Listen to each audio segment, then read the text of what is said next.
Ce programme vous est offert par Illico Cash.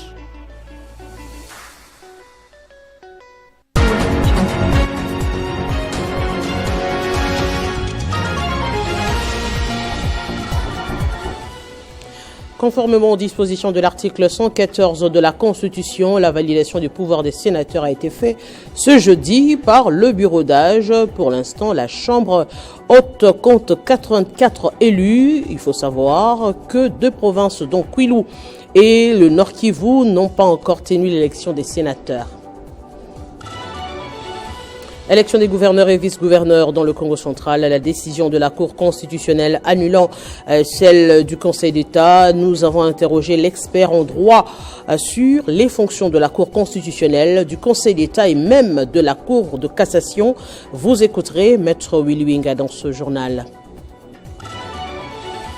Et 8 décennies plus tard, les Alliés se retrouvent ce jeudi en Normandie sans la Russie, mais aux côtés de l'Ukrainien Volodymyr Zelensky pour célébrer la victoire sur le nazisme alors que la guerre sévit de nouveau en Europe. La cérémonie des 80 ans du débarquement a débuté à Omaha Beach. Mesdames, Messieurs, bienvenue dans ce journal. À la une, la Chambre haute du Parlement où les mandats des 84 sénateurs ont été validés ce jeudi au cours d'une plénière consacrée à l'examen des rapports des 5 commissions mises en place pour vérifier les mandats des sénateurs de la 4e législature. La séance a été présidée par le bureau d'âge.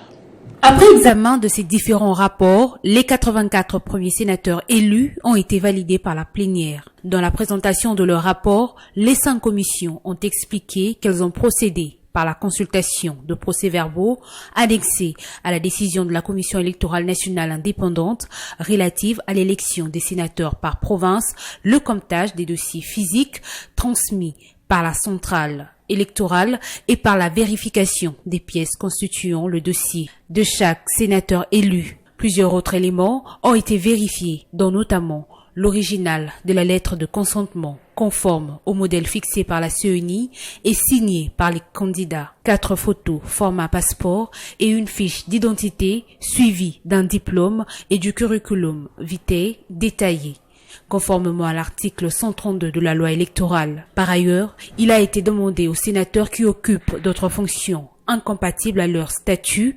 d'opérer un choix entre leur nouveau mandat et ce qu'ils exercent actuellement, conformément à l'article 108 de la Constitution ainsi que 77 et 78 de la loi électorale. Toutes ces dispositions constitutionnelles ont été lues au cours de la plénière par le rapporteur Ivan Kazadi Kankonde. Le mandat des députés ou sénateurs est incompatible avec les fonctions ou mandats suivants. 1. Membre du gouvernement. 2. Membre d'une institution d'appui à la démocratie. Quant aux 16 nouveaux autres sénateurs récemment élus, une commission spéciale a été constituée pour procéder à la vérification de leur mandat. La prochaine séance plénière est prévue pour le samedi 8 juin prochain. À l'Assemblée nationale, le caucus des élus nationaux issus de la province du Lualaba est reçu en audience ce jeudi au bureau du rapporteur adjoint Dominique Monongo Inamizi. Au menu des échanges, le développement de la province cobaltifère. Le caucus de la grande province du Lualaba est opérationnel à partir d'aujourd'hui. Donc nous avons maintenant une structure au grand complet. Donc du président que je suis jusqu'au questeur de notre caucus des députés du Lualaba. Et donc après cette organisation, il était très important ou encore des coutumes pour nous de venir voir notre sœur qui a été élevée en dignité pour bien sûr l'encourager et la féliciter. C'est une très grande fierté pour la grande province du Lualaba. Vous comprenez pourquoi je dis la grande province, parce que nous avons toujours été absents. Mais du moins, cette fois-ci, la démocratie s'est exprimée, les lois ont été respectées, la province du Lualaba est valablement représentée par sa fille, la princesse Dominique Monongo Inamizi. Voilà pourquoi pour nous c'est un motif de joie et même de satisfaction.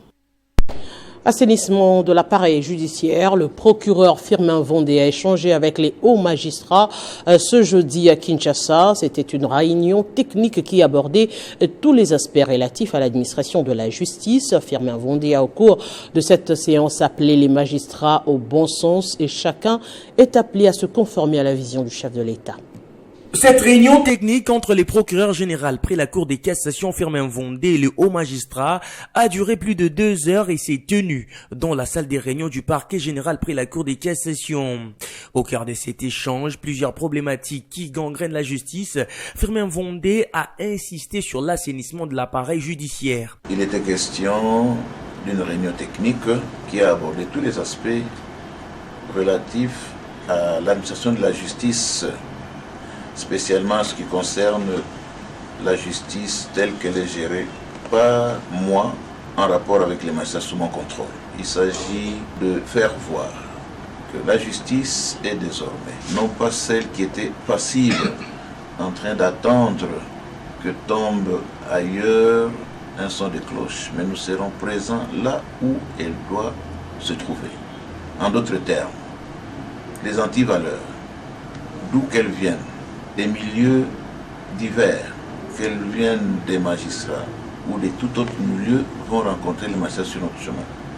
J'ai voulu en cela faire voir aux magistrats qui doivent absolument se plier à la nouvelle vision du chef de l'État. Celui qui ne sera pas dans mon bateau se verra débarquer. Au sortir de cette réunion, le premier avocat général Jean-Claude Kazadi fait les comptes rendus par rapport aux injonctions données par les procureurs généraux. Monsieur le procureur général l'a demandé à tous les hauts magistrats de pouvoir faire une introspection pour écarter un peu des points qui ne sont pas positifs par leur vie, bien sûr. Il a demandé à ce que nous puissions éviter le murmure au sein de l'office. Pour ce deuxième mandat de Félix Tshisekedi, Firmin Vondé promet de ne pas être complaisant et veut embarquer avec lui dans son bateau les personnes qui doivent matérialiser avec lui la vision du chef de l'État. Après l'arrêt de la Cour constitutionnelle confirmant l'élection du gouverneur du Congo central, Grace Pilolo, cette décision de la Haute Cour a eu comme conséquence l'annulation de la décision du Conseil d'État. La Cour constitutionnelle peut-elle annuler la décision du Conseil d'État? La Cour constitutionnelle a-t-elle la primauté sur les deux autres hautes juridictions du pays? Élément de réponse avec Maître Willy Winga que nous avons joint au téléphone. La Cour constitutionnelle, c'est une cour spécialisée en matière de contrôle de constitutionnalité, que par principe, elle est compétente pour statuer sur tout cas de non-conformité à la constitution d'un acte administratif, de la loi, de règlement, des édits, ainsi de suite. Cependant, il faut reconnaître que les trois hautes cours, la Cour constitutionnelle, le Conseil d'État et la Cour de cassation, sont des hautes juridictions spécialisées et qui rendent des arrêts en premier et dernier ressort, en ce qui concerne les matières spécifiques de pourvoi en cassation ou en matière d'annulation. Et s'agissant de matière électorale, le Conseil d'État n'intervient en matière électorale que comme juridiction de second degré contre les arrêts rendus par les cours d'appel, siégeant comme cour administrative d'appel. Et c'est la Cour constitutionnelle qui est la juridiction de contentieux électoraux en matière de contentieux présidentiel, sénatorial et députation nationale. Mais la question que tu me poses, c'est de savoir si la Cour constitutionnelle pourrait ou peut annuler un arrêt du Conseil d'État. Lorsque vous lisez l'article 43 de la loi portant organisation et fonctionnement de la Cour constitutionnelle, vous allez vous rendre compte que les décisions judiciaires ne sont pas retenues parmi les décisions qui peuvent faire objet de saisine de la Cour pour inconstitutionnalité. Mais par principe, les décisions judiciaires ne sont pas comptées parmi les actes qui peuvent faire objet d'annulation pour inconstitutionnalité. Mais seule la Cour reste compétente pour apprécier sa compétence. Lutte contre la criminalité dans la ville de Lubumbashi. La police du Haut-Katanga a mis à la disposition du service national une nouvelle vague des délinquants, au total 320, et pour la plupart emmenés par leurs parents. Ils vont se rendre à Kanyama-Kasese via Mbujimaï pour une formation et transformation avant de devenir agent de l'État au sein du service national. Témoin de l'événement, Jean-Marie Kazambo. Au total, 320 Koulounans, c'est le nombre des jeunes désœuvrés de la ville de Lubumbashi, arrêtés selon les fichiers de la police et mis à la disposition du service national. La plupart manifestent la joie d'aller subir la formation et transformation à Kanyama-Kasese grâce au service national qui dirige le général-major Jean-Pierre Kassongo Kabwik, selon la vision du chef de l'État Félix Tshisekedi, pour promouvoir l'emploi et le développement de la République démocratique du Congo. C'est-à-dire pour la formation et l'encadrement à Kanyama-Kasese. C'est pas possible qu'on les envoie à Kanyama-Kasese et qu'ils aient pour un objectif différent que ceux qui sont partis de Kinshasa ou de Mbujimaï ou d'ailleurs, qui partent pour le même objectif. Autre réaction, c'est celle du commandant de la police de Lubumbashi. Ce n'est pas tout enfant qu'on retrouve dans la rue qui est délinquant. On identifie les foyers des délinquants. Par exemple, dans la ville, allez au parc, devant les parcs. Le cercle Makutan. Le cercle Makutan, vous trouvez les délinquants. À côté de la banque centrale. Ils sont embarqués dans l'avion direction Mbujimaï avant de prendre l'envoi terrestre qui passe par Mweneditu avant d'arriver au centre pilote Musée Laurent Désiré Kabila, au centre des formations et instructions Félix Tshisekedi, où ils seront encadrés. L'avenir du Congo, parti cher à l'ambassadeur Dani Banza Maloba, connaît un tournant décisif dans la province du Lualaba, où le nouveau président fédéral Luc Yenga imprime ses marques avec une première sortie plus que réussie au Villa Lualaba Mupanja pour le lancement des adhésions massives. Comme il fallait s'y attendre, la toute première sortie du nouveau fédéral de l'avenir du Congo, parti cher à l'ambassadeur Dani Banza Maloba dans la province du Lualaba, a été plus qu'une réussite. Lualaba village, dans les territoires des Muchacha, a été choisi pour cette grande première, devant une foule galvanisée et hâte d'adhérer à l'avenir du Congo pour des lendemains meilleurs.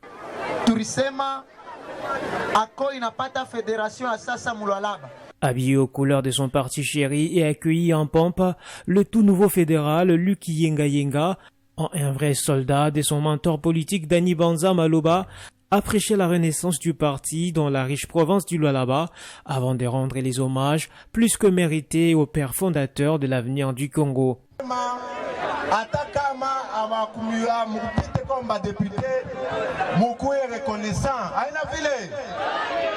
Message bien reçu par les habitants des Lualabagar qui ont accepté d'adhérer massivement à ACO afin de pérenniser l'idéologie de Dani Banza. Donc nous sommes derrière les institutions pour la réussite de ce quinquennat du chef de l'État, son Excellence Félix Antoine Tshisekedi Tshilombo. Des hauts cadres du parti dans les Lualaba, dont Moïse Nswana, Michel Yenga, Patrick Mukonki ou encore Stimela, ont répondu favorablement à cette première sortie du fédéral Luc Yenga. Toute force mise en présence ici, Dieu nous a permis de reconduire son excellence.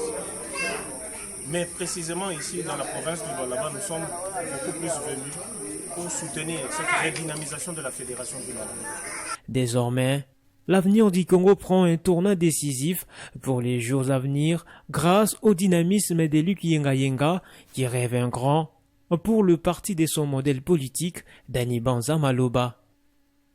Et pendant ce temps, le président fédéral du parti politique ARDV dans le Tanganyika poursuit sa mission dans le territoire de Kongolo. Sangwa Lubandila est allé à Mbouloula dans la chefferie de Benanyembo pour réaliser ses promesses de campagne malgré son échec aux législatives de décembre 2023. Mathias Makolovera pour le reportage.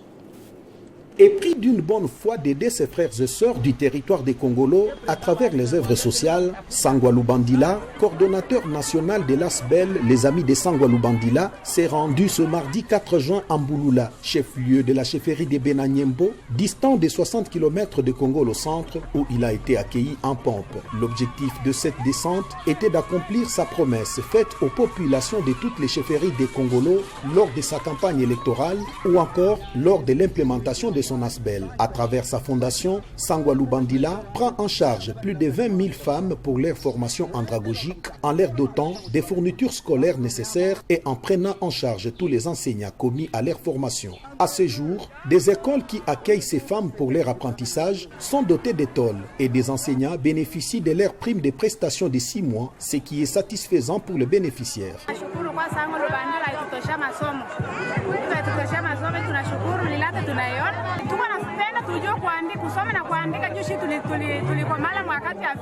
Oui, nous remercions d'abord pour lui. Il nous a promis de pouvoir nous donner les tôles.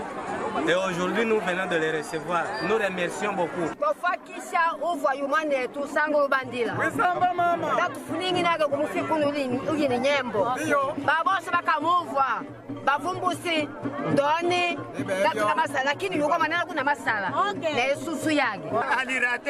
Lakini kwa kuchanga anakuya kurevenir tena kusema vile vitu nilivitayarisha kwa mawazo yangu na tunakuwa kuviona na macho. Tous les témoignages croisés dénotent un signe inhabituel de voir un candidat ayant échoué aux élections revenir pour accomplir ses promesses de campagne et pérenniser les actions sociales de son association, les Amis de Sangwalou Bandila. Tunashukuru sana kwa institut yote anatuletea nini malata.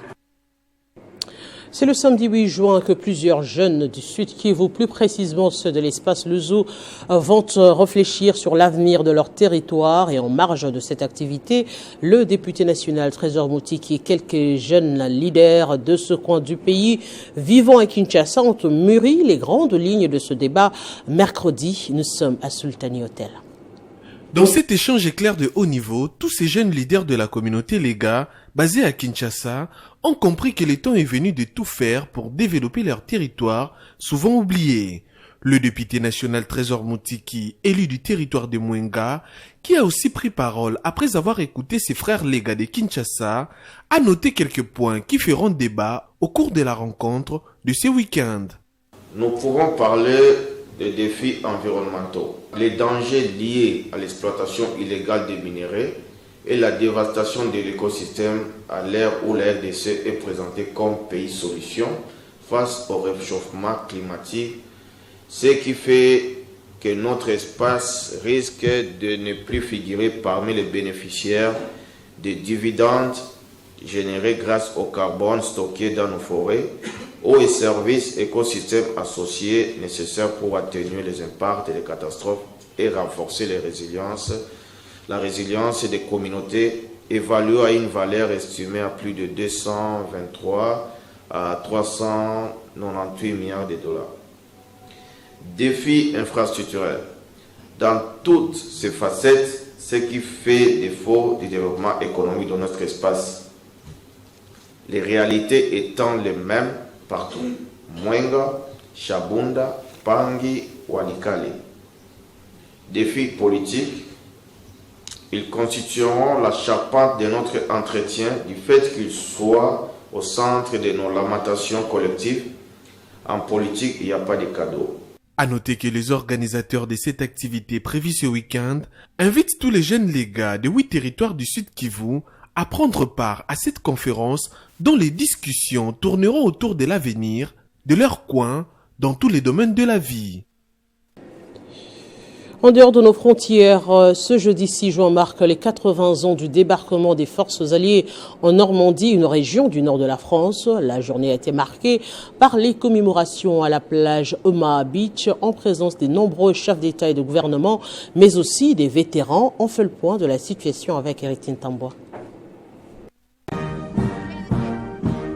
Le débarquement de Normandie est une opération militaire amphibie et aéroportée alliée de la Seconde Guerre mondiale lancée dans la nuit du 5 au 6 juin 1944, dont l'objectif était de reprendre la France occupée par les Allemands pendant la Seconde Guerre mondiale.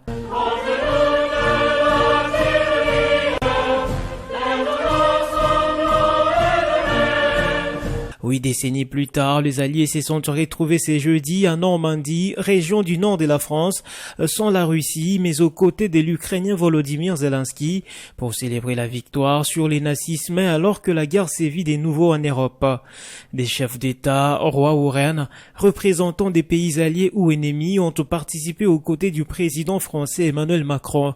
Dans son discours, ce dernier a évoqué l'ensemble des soldats ayant pris part au débarquement, marquant le début de la libération et rappelle que le courage est d'avoir peur et d'avancer quand même. Rappelant que le 6 juin 1944, les forces britanniques, américaines et canadiennes ont envahi la côte normande dans le nord de la France. Ce débarquement constituait la première étape de l'opération Overlord, l'invasion de l'Europe occupée par les nazis, et devait mettre fin à la Seconde Guerre mondiale. En culture, après un long moment d'absence sur la scène musicale, le chanteur et pasteur congolais Evan Bikai de l'église Cité Bethel de Kinshasa Kabombari a connu plus grâce à sa chanson intitulée Souffrance Naboyi. Entendez, je refuse la souffrance, vient de signer son retour avec un nouveau single. Essayez encore, c'est le titre. C'était ce jeudi devant la presse de Kinshasa.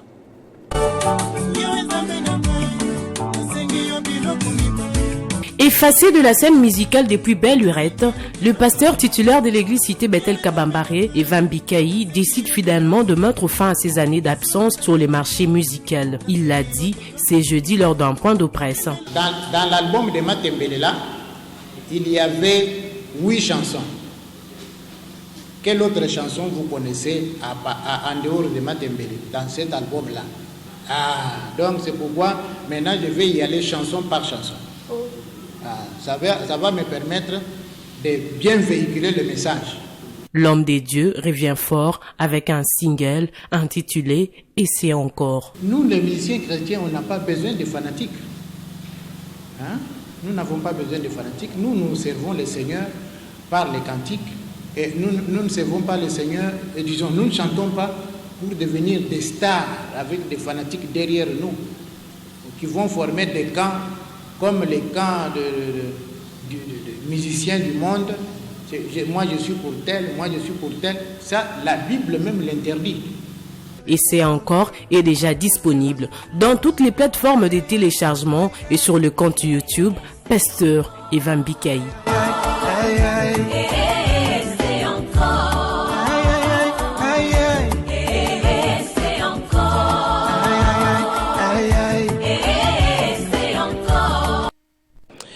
Et c'est avec cette note un peu plus détendue que nous allons prendre le rappel des principaux titres.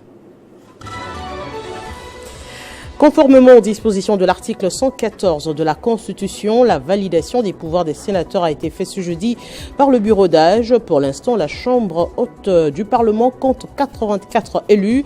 Il faut savoir que 2 provinces, dont Kwilu et le Nord Kivu, n'ont pas encore tenu l'élection des sénateurs. Élection des gouverneurs, des vice-gouverneurs du Congo central, la décision de la Cour constitutionnelle annulant celle du Conseil d'État. Nous avons interrogé l'expert en droit sur les fonctions de la Cour constitutionnelle, du Conseil d'État et même de la Cour de cassation. Vous avez suivi dans ce journal Maître Willy Wenga.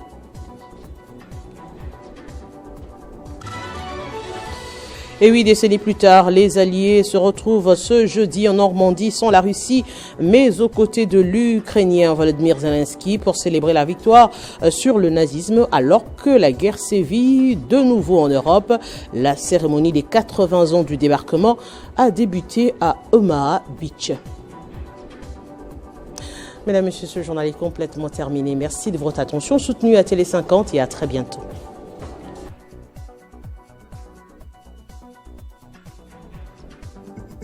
Retrouvez toute l'actualité en continu sur www.tele50.cd. Ce programme vous a été offert par Illico Cash.